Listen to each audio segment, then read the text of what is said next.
Sua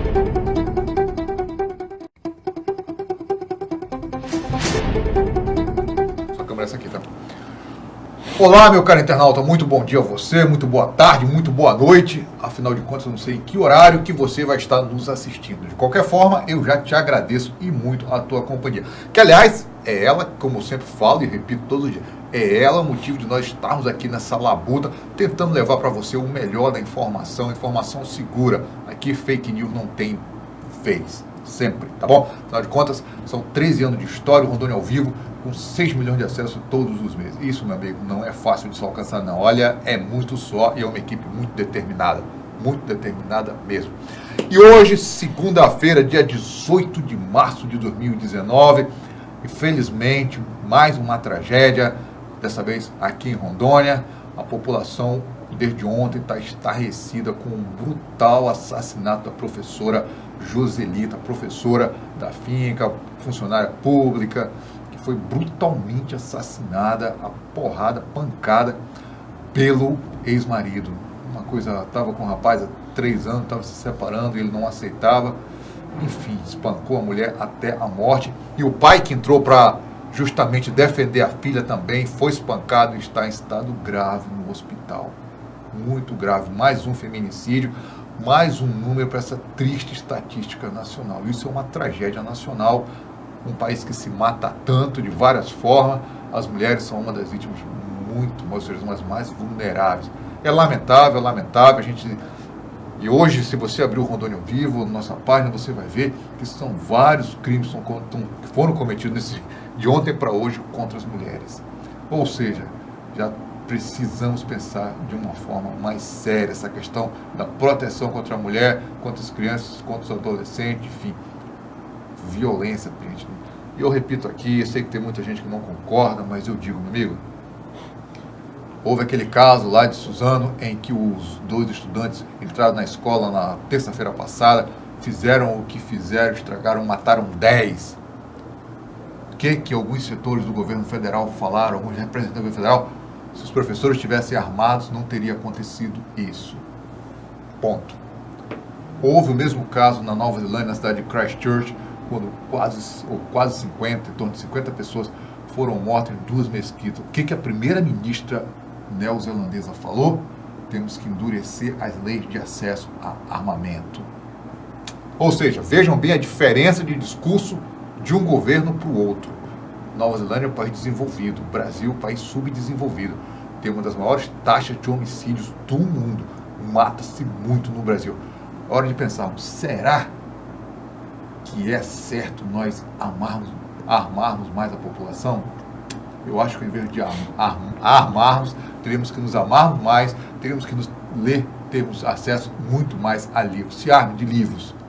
Eu acho que, com certeza, acho que não tenho certeza, a nossa história seria outra. Não é possível que um país como o Brasil seja liderança mundial em caso de homicídio e mortes violentas, tá bom? Mas, paralelo a tudo isso, aqui em Porto Velho nós temos também uma questão que está incomodando muita gente, é essa subida do Madeira. O Rio Madeira subiu, já desalojou várias famílias, já deixou povoados isolados. Inclusive a Defesa Civil foi nesse final de semana lá em São Carlos distribuir cestas básicas e água mineral para o povo. E para conversar um pouco sobre isso, traçar um pouco desse cenário, mostrar o que está sendo feito, eu estou aqui, sabe com quem? Com o Major Bombeiro Sanches. Tadeu Sanches está aqui conosco, vai falar um pouco sobre como é que está esse trabalho. Aliás, de passagem, Tadeu, eu não sei porquê, mas hoje eu amanheci com nomes espanhóis na cabeça, sabia? Eu não sei porquê. Veio o Sanches, veio o Vaz. Eu falei, rapaz, o que está acontecendo hoje, hein? Tem alguma coisa aí que talvez seja uma boa notícia que venha da Espanha, né? Pode ser, é possível. Tá certo. Tadeu Sanches, muito bem-vindo ao Conexão Rondônia ao Vivo. Muito obrigado. Estamos aos telespectadores, aos internautas, né? Os internautas estão aí nos prestigiando. Tadeu, normalmente, antes de eu começar o programa, eu peço que o meu entrevistado se apresente. Quem é Tadeu Sanches? Você já começa difícil, né? Poxa vida! Já começa difícil. Dizem que falar de si mesmo é sempre algo muito complicado, né? Verdade. Até porque a nossa biografia, na verdade, não somos nós que contamos, né? São os outros. Nós temos uma versão, agora significa que é um dos outros, né? Bom, a minha versão, eu sou rondoniense, nascido e criado aqui, né? Nascido em Porto Velho, mas criado praticamente a minha vida inteira em Guajará-Mirim. Então fui para Guajará com 3 anos de idade, passei mais de 20 anos lá, né? Fui embora de Guajará-Mirim aos 22 anos de idade para morar em Belém do Pará, já como bombeiro para fazer o curso de oficial. Retornei de Belém do Pará, trabalhei em Porto Velho, em Ariquemes, em outras unidades operacionais da corporação. E hoje estamos coordenando a Defesa Civil do Estado, né, que é uma das coordenadorias do Estado-Maior do Corpo de Bombeiros Militar do Estado de Rondônia. Você é novo ainda, né? Eu tive a grata sorte de passar muito cedo no concurso, né? Então aos 18 anos eu já era soldado do Corpo de Bombeiros. Que legal, muito bem. Agora, o assunto que está todo mundo. Como é que está essa questão da enchente do Madeira? A gente vive aqui na Amazônia, nós temos apenas 2 estações do ano, né? É inverno e verão. Então o nosso inverno aqui na Amazônia é isso aí, é chuva, é a época que os rios voltam a encher, né? E dependendo do período e da época do ano e da intensidade do problema no ano, aquelas chuvas aumentam e a gente tem uma quantidade de chuva maior que acaba causando problemas, né? Isso acontece no estado inteiro, no Rio Machado, no Rio Jamari, e não é diferente aqui no Rio Madeira. Então esse ano embora nós não estejamos ainda no período que é conhecido como o período máximo da cheia do Rio Madeira aqui em Porto Velho, normalmente ocorre na segunda quinzena de março, né? Mas ainda assim esta já é a terceira maior cheia da história do Rio Madeira. A gente está atrás de 2014 e atrás de 1997. Então essa já é a terceira maior cheia da história do Rio Madeira em Porto Velho.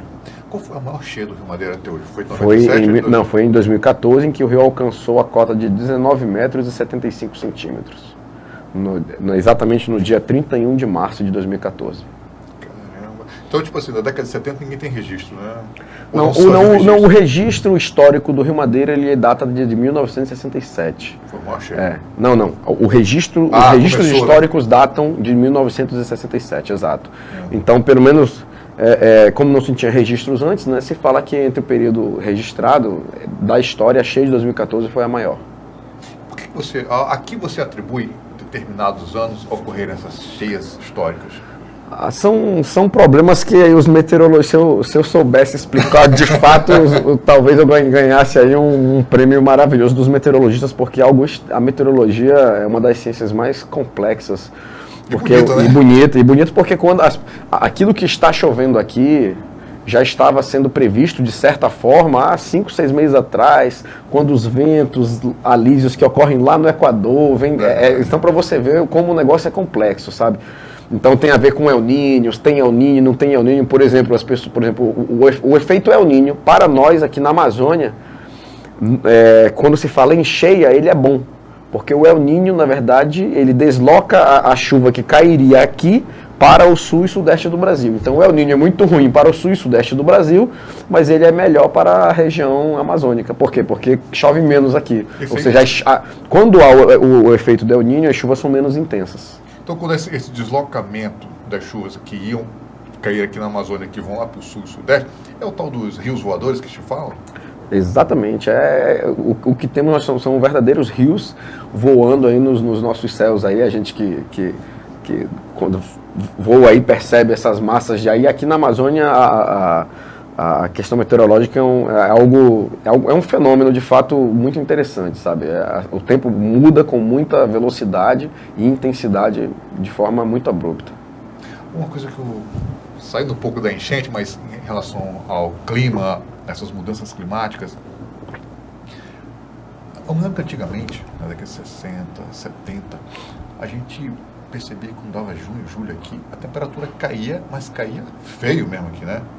As friagens, né, que chamam. Né? Eu sou de Guajará, eu lembro bem das friagens lá, pelo menos 3, 4 vezes por ano, nesse período aí de junho, julho, era sagrado ter uma friagem boa lá, né? Elas continuam, mas com intensidade menor. Continuam, mas com intensidade menor, né? Pelo menos das últimas vezes que eu estive lá e com as pessoas que me falam a respeito, meus familiares que moram lá, de fato a intensidade é menor, né? Acho que o desmatamento influenciou muito, né? Eu sou eu penso que quando se fala em cheias, as conversas elas precisam começar nesse assunto, sabe? Até onde o desmatamento influencia, até onde a temperatura mundial está influenciando nisso tudo. Então, o problema de cheias e de chuvas intensas, ele começa muito antes do que a gente é acostumado a discutir no dia a dia. Agora, aqui a gente sempre ouve falar, e até os nossos internautas, nos comentários que a gente vê na página, dizendo o seguinte: porque as usinas estão influenciando essas enchentes do Madeira. Isso é verdade? Tecnicamente, o que a gente pode falar em relação a isso? Em relação ao nível do rio. Em relação ao nível do rio, não há quaisquer relação com as usinas hidrelétricas. Então, 2014 teria ocorrido aquela enchente com ou sem usina hidrelétrica. Este ano também ocorreria essa cheia que nós estamos tendo com ou sem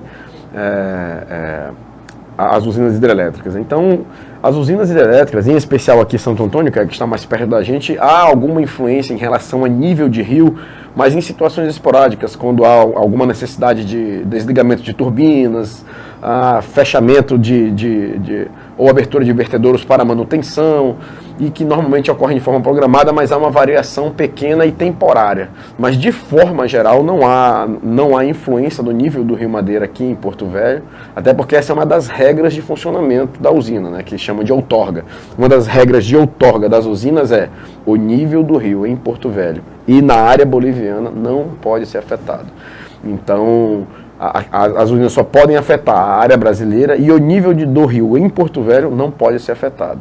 Obviamente que uma ou outra manobra devido a uma emergência, ela possa ocorrer, mas ela é pequena e por pouco tempo. Mas de forma geral não há influência no nível dos rios. Né? A gente não pode falar a mesma coisa sobre a velocidade do rio, desbarrancamentos, assoreamento. Isso aí já são assuntos que eu não sou um técnico no assunto, mas como um ribeirinho nato, né, eu imagino que de fato traga alguns problemas desse tipo, e eu já vi algumas conversas e diversas outras reuniões que há conversas com técnicos e com as autoridades competentes específicas para isso, né? A Agência Nacional de Energia Elétrica, a Agência Nacional de Águas, que são os órgãos reguladores e fiscalizadores que tentam corrigir e ficar atento a possíveis falhas e coisas talvez mal projetadas ou mal programadas que talvez possam ocorrer.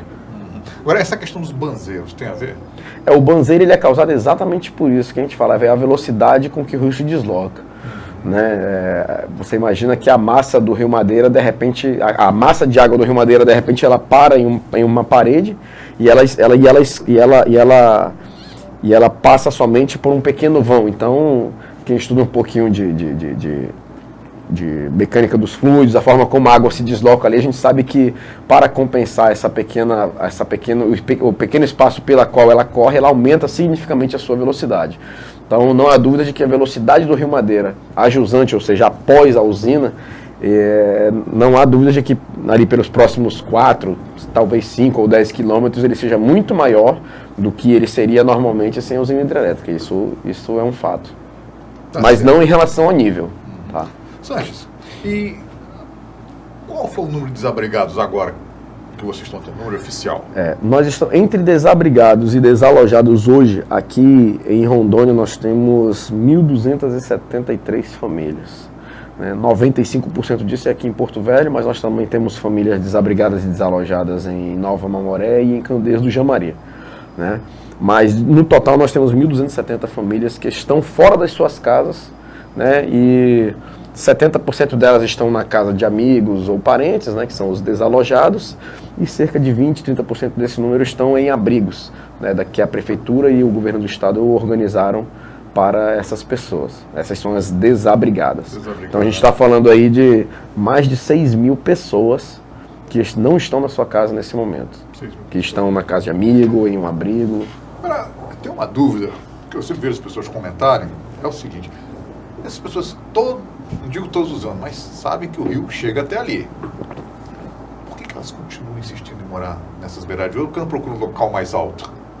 Ou não tem um local mais alto? A gente vai ter várias explicações, né? Uma delas é social, né? Talvez uma parte dessas famílias não tem condições, ou aquilo ali já é uma moradia que foi invadida há muitos anos, há décadas atrás, eles moram ali, ou simplesmente uma família muito antiga que o bisavô, o tataravô já mora aqui, ainda quando se chamava Porto do Velho, né? E aí, enfim, mas de forma geral, a gente precisaria, para falar sobre isso, a gente precisaria aqui ter um sociólogo, um antropólogo para falar sobre o costume das pessoas que moram na beira do rio, o famoso ribeirinho, né?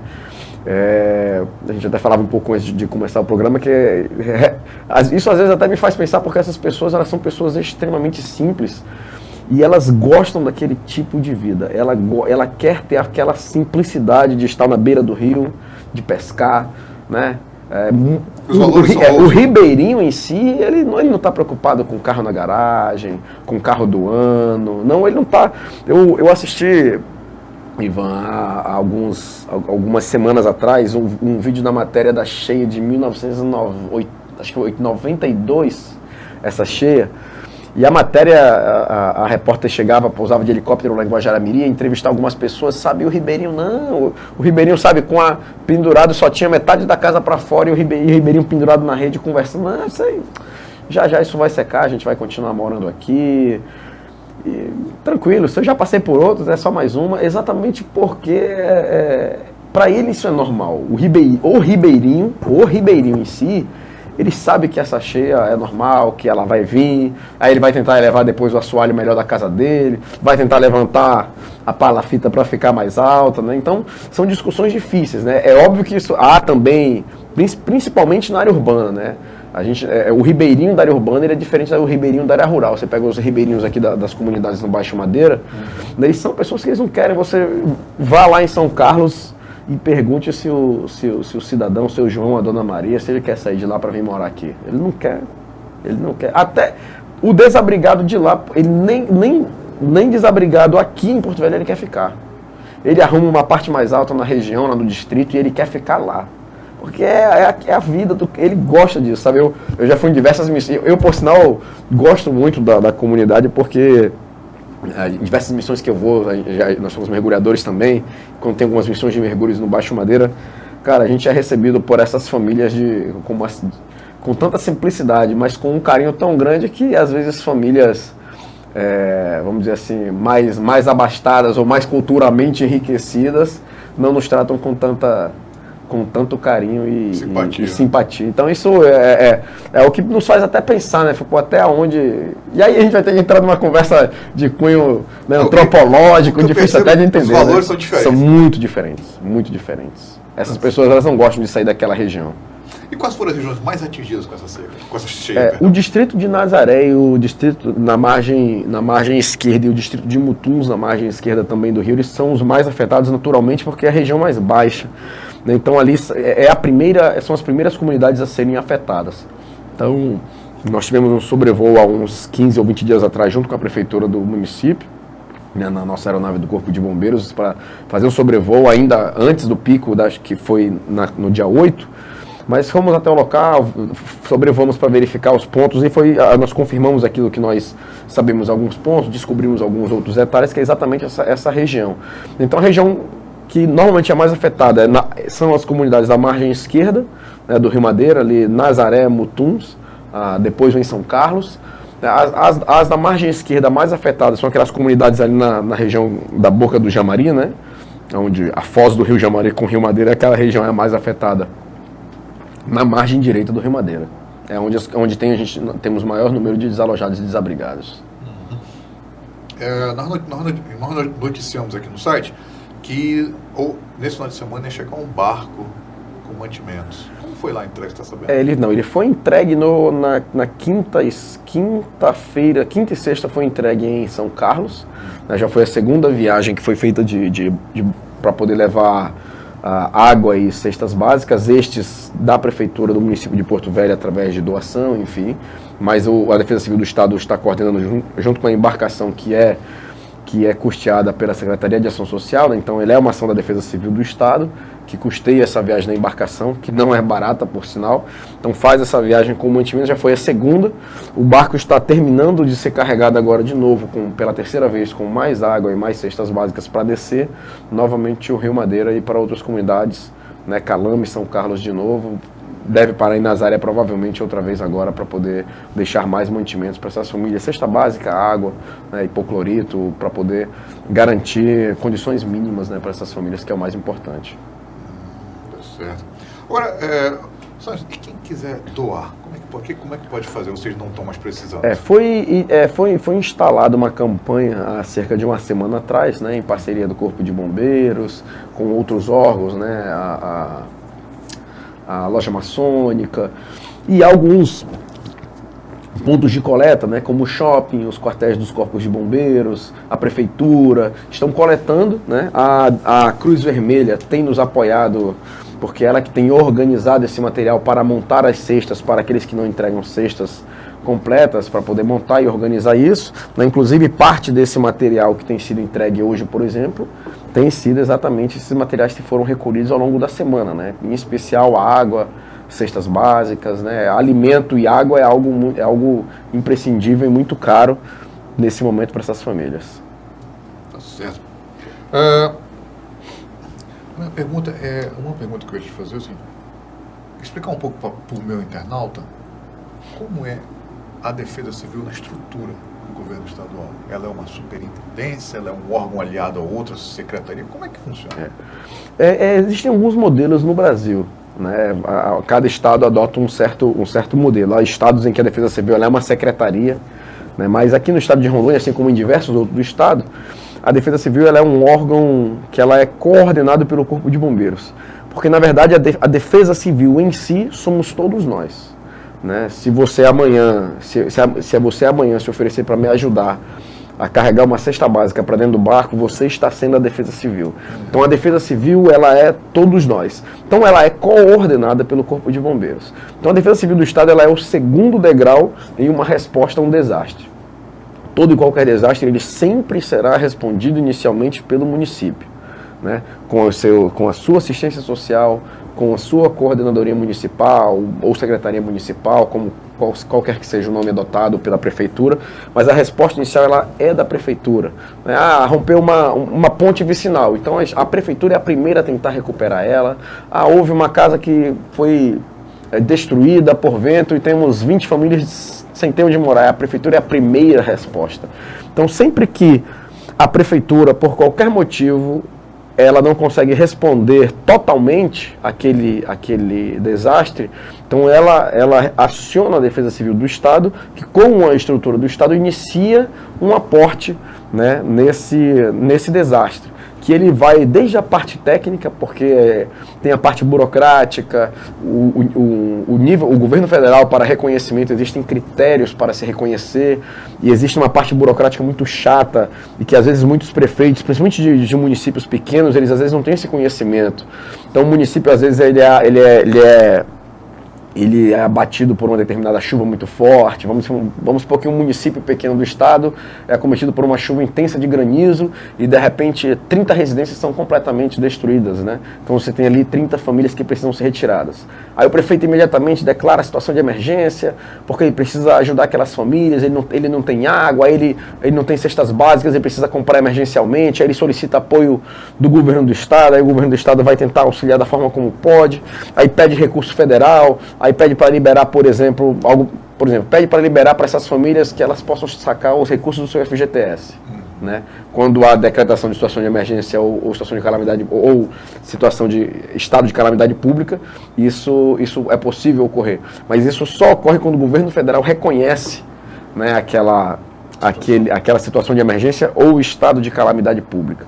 Então, quando o governo federal reconhece que há essa autorização, então, por exemplo, aquela família que poderia sacar aquele bem, depende desse reconhecimento. E esse reconhecimento tem pré-requisitos. Então, existe um sistema informatizado que o técnico da prefeitura vai lá, preenche uma porção de dados para comprova. O que o governo federal vai perceber? Ele vai ter que ter a certeza de que o município não tem condições de superar aquele dano.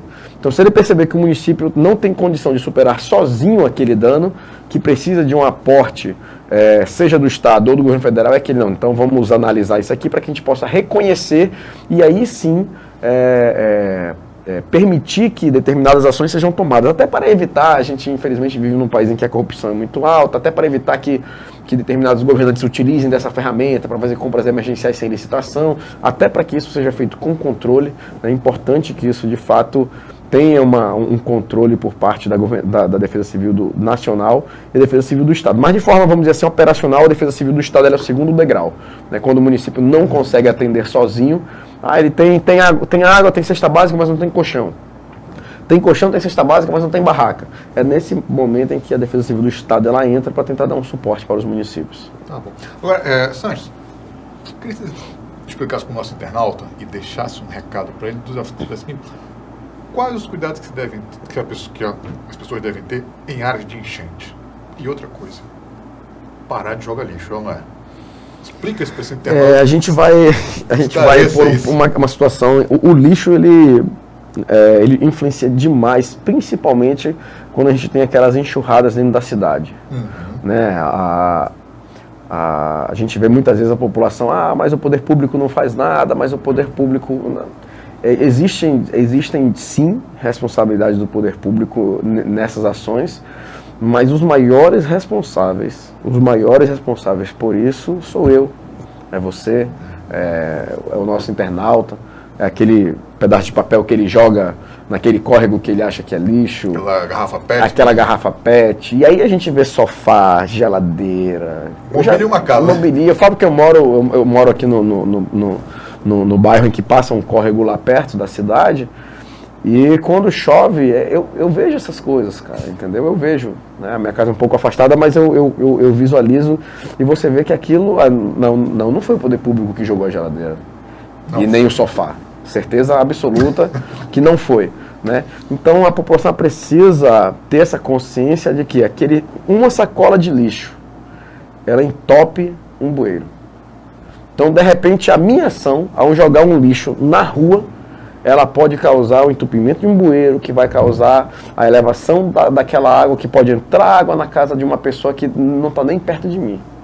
Então, de repente, uma ação minha pode causar a inundação de uma casa, por exemplo, por uma situação apenas minha. Então, isso é algo que a gente culturalmente precisa trabalhar na sociedade, a gente precisa parar porque aquele terreno é baldio. Não, a gente precisa aprender a cuidar disso melhor. Né? Porque é a nossa casa, é a minha casa, é o nosso quintal, é a nossa rua, é a nossa cidade. Né? Prejudica toda uma comunidade. E prejudica todos nós. Todos nós. Acho até interessante falar essa questão dessas sacolas plásticas, que muitas vezes as pessoas vão no mercado e trazem aquele monte de sacola plástica.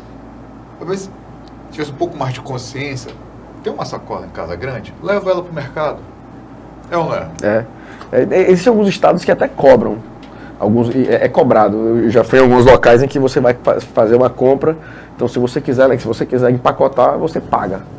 Então, fica mais caro empacotar. Exatamente. Então, é uma forma de forçar você a levar a sua sacola para o mercado, né? Porque é algo que demanda aí eu diria que algumas gerações, né? Até que a gente possa absorver esses costumes que a gente de fato não tem. Com certeza. Agora, a Defesa Civil atua em todo o estado de Rondônia, nos 52 municípios? 52 municípios do estado, né? A gente responde de acordo com a demanda. Por exemplo, o município de Campo Novo, por exemplo, solicitou um apoio nosso, porque eles tiveram uma chuva muito forte há um mês atrás aproximadamente, né? Tiveram a destruição de algumas pontes, algumas coisas, e solicitaram-nos apoio. Em que sentido? Em ajudar eles a colocar essa parte documental em condições. Né? A Ariquemes, há cerca de um mês atrás também teve uma chuva muito intensa no Rio Jamari. Né? Houve um bairro lá em Ariquemes que tiveram alguns desabrigados desalojados, solicitaram nosso apoio. Então, a cada local, nossos bombeiros atuaram imediatamente para ajudar a retirar essas pessoas que ficaram ilhadas. Em Buritis também tivemos problema, né? A retirar essas pessoas ilhadas, fornecemos barracas, né, humanitárias para que eles pudessem acomodar alguns desabrigados temporariamente, até que se sanasse aquele problema. Então você vê que a resposta inicial a prefeitura começa a tomar, o Estado dá um aporte para aquilo, e se necessário, e o Estado também não puder responder, a gente também aciona a nível federal, que foi o que aconteceu também em 2014. Né? Esse ano a gente imagina que não vai precisar de recursos a nível federal, porque imagina que tanto os estados como os municípios, né, Nova Amoré, Porto Velho e Candeias do Jamari tenham condições, junto com o aporte do Estado, de resolver o problema que esse desastre, né, que é como a gente trata na Defesa Civil, esse desastre, ele tem condições de nós superarmos. Tá certo. Deixa eu dar um alô aqui pro nosso internauta. O João Vitor está assistindo. Um abraço, João, obrigado. A Ceci Martiniano. Não se combate violência com violência. Iria gerar uma guerra. Lamentável. Concordo com você, Ceci Martiniano. Um abraço. Valeu pela tua opinião, hein? Com certeza não vai ser armando esse povo até os dentes que a gente vai resolver.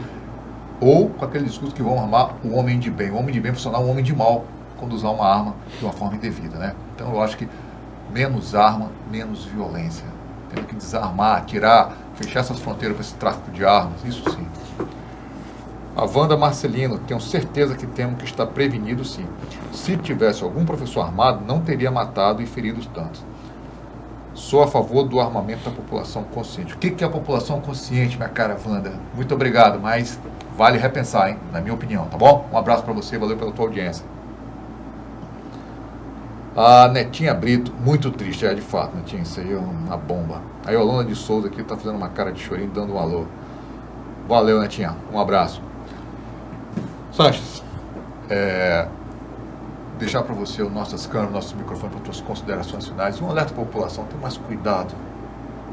Às vezes a gente reclama da enchente, reclama da prefeitura, que também tem uma parcela muito grande de culpa.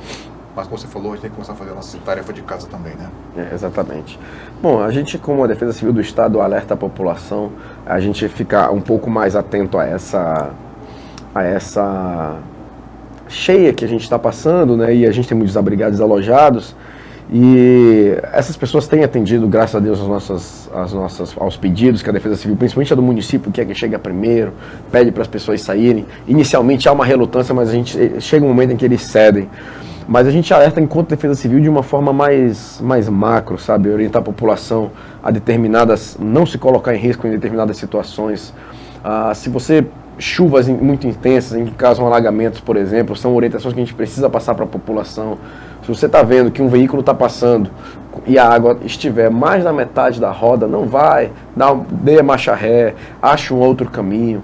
Né? Se por uma acaso a rua que você estiver passando tiver o nível do rio subir, você vê que a água está com uma correnteza forte, com uma correnteza, se aquela correnteza passar do seu joelho, não entre. Não entre porque o risco de você ser levado por essa água, por essa correnteza, principalmente na área urbana, ela é muito grande. A gente não tem, Ivan, muitos registros aqui de mortes. Esse, por acaso, foi o primeiro ano que nós tivemos um registro de morte por ocorrência relacionada à enchente, que foi em Ji-Paraná, né, de uma família ribeirinha. Estavam numa casa até alta, nem foram atingidos, né, diretamente, mas a família não quis sair do local e, infelizmente, uma criança de 1 ano e meio acabou caindo na água, né? Veio óbito, nossa equipe estava até próximo, conseguiu resgatar, mas não, infelizmente, sem chance. Em 2014, por exemplo, não tivemos nenhum registro, mas para você ter uma noção do quanto isso é sério, esse ano agora, 2019, na Bolívia, já morreram 31 pessoas e tem mais de 50 desaparecidas nas cheias. Agora, 2019, na Bolívia. Exatamente porque a forma como a gente atua, a forma como a gente tenta tomar o cuidado e avisar a população com antecedência faz muita diferença. Né? Muito ruim um desastre desse com mortes. Né? 2014, por exemplo, ele foi reconhecido nacionalmente como uma das raras ocorrências de inundação daquele nível sem nenhuma morte. Exatamente porque a nossa primeira preocupação é garantir a vida e a integridade física das pessoas. Então, quando a gente orienta as pessoas e alguém da Defesa Civil, com esse coletinho amarelo aqui, ou alguém do Corpo de Bombeiros pede para que a pessoa saia da sua residência, não é brincadeira não, porque ela está em risco, é bom sair. Ninguém quer sair da sua casa. Se alguém falar para eu sair da minha casa agora, eu também vou ficar muito incomodado, sem sombra de dúvidas. Vocês não tem aquela história que a melhor parte da viagem é a volta? Exatamente. Né? Você pode ir no Hotel 5 Estrelas, mas minha casa... É bom demais, você pode ir para qualquer lugar do mundo agora, Hotel 5 Estrelas, você pode ir para a Grécia, para a Europa, mas depois de quando uma semana você volta dentro da sua cama ou na sua rede, não tem para ninguém, né? Não tem. Tá certo. Sérgio, nós aqui, do Rondônia ao Vivo, agradecemos você ter liberado esse tempo para vir aqui conosco e dizer o seguinte: nós estamos de portas abertas a hora que precisar, tá? Também estamos à disposição. Nosso site está à disposição.